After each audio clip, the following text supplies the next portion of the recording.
नमस्कार दोस्तों। आपने भी सुना होगा आज के समय पे सोशल मीडिया पे क्या चल रहा है। सुना तो होगा ही कि बांग्लादेश ने हमें जो जमीन दी थी वो हमसे वापस छीनकर चाइना के हाथों में दे दी है कि आप आइए, यहाँ पर अपनी कंपनी को लेकर आइए और इन्वेस्टमेंट कीजिए। तो इसी टॉपिक के ऊपर आज हम बात वो करने वाले हैं कि गेम चेंज कर दिया भाई बांग्लादेश ने। और समय की बात यह है कि आज के समय पे ऐसे ऐसे देश हैं वो हमें आग दिखा रहे हैं जिनकी दो कौड़ी की भी औकात नहीं है। और ये सब हो रहा है हमारी गवर्नमेंट की वजह से, मैं तो यही मानता हूँ। और मुझे कोई रीजन इसमें नहीं लगता है। चलिए बात कर लेते हैं डायरेक्ट, क्या चर्चा है क्या नहीं है। बंगाल की खाड़ी में चीन का कब्जा हो चुका है और इंडिया को जो 2015 में मोंगला पोर्ट दिया था ना, वो अब इंडिया के हाथ से निकल चुका है और कंपनी चाइना के हाथ में जा चुका है।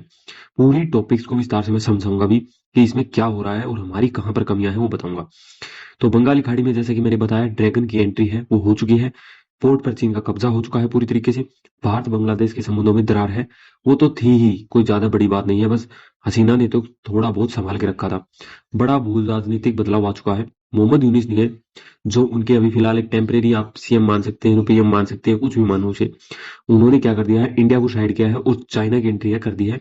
जो मोंगला पोर्ट इंडिया को देने का बात क्या था, जिससे हम अपने नॉर्थ ईस्ट को कनेक्ट रखते थे। सबसे बड़ी बात यही थी कि हमारा प्लान बहुत ज्यादा था उस पोर्ट से कि हम कैसे रेलवे लाइन बिछाएंगे वहां तक, बहुत कुछ था। मोंगला पोर्ट छीन लिया गया है, जो 110 एकड़ जमीन भारत को स्पेशल इकोनॉमिक जोन के तहत दी जाने वाली थी ना, अब वो चाइना के पास में चल गई है। और चाइना हर बार गेम खेलता है, ऐसी कोई भी जमीन लेता है, चाहे वो पाकिस्तान का हो चाहे वो श्रीलंका का हो, अब वो बांग्लादेश में आ गया। अब प्लान देख रहे हो, तीनों तरफ से इंडिया को घेर लिया गया है चाइना की तरफ से। और यहाँ पर हम सिर्फ सोशल मीडिया पे डींगे हाँक सकते हैं और इससे अलावा कुछ भी कर नहीं सकते। मोंगला पोर्ट भारत से छीन कर चीन के हाथों में।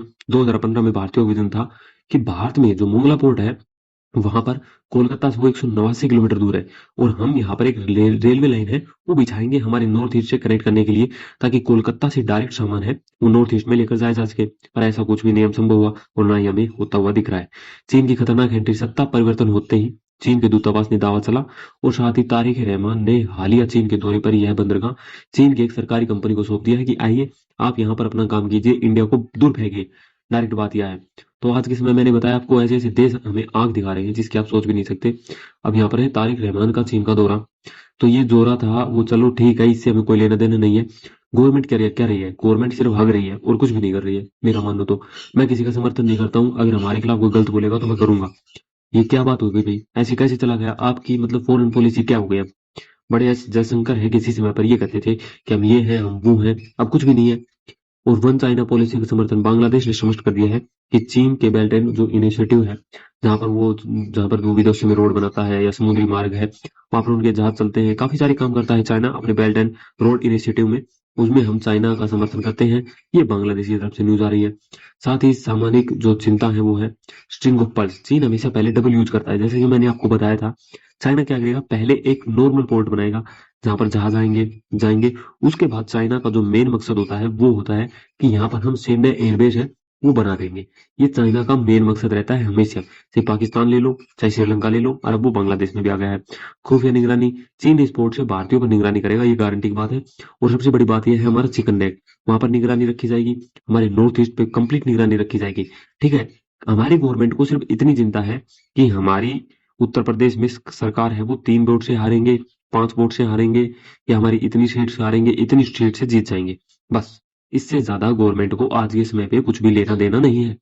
गवर्नमेंट सिर्फ ये सोच रही है कि हम उस स्टेट में भी जीते, हम सेंटर में भी जीते, और हम कह रहे हैं कि सेंटर में तो हारेगी गवर्नमेंट। यही हाल है ना, कोई कितना चाणक्य हो सब करप्ट है, आप समझ सकते हो। फिर भी सिलीगुड़ी कॉरिडोर पर नजर रखेगा, मैंने आपको बता दिया है।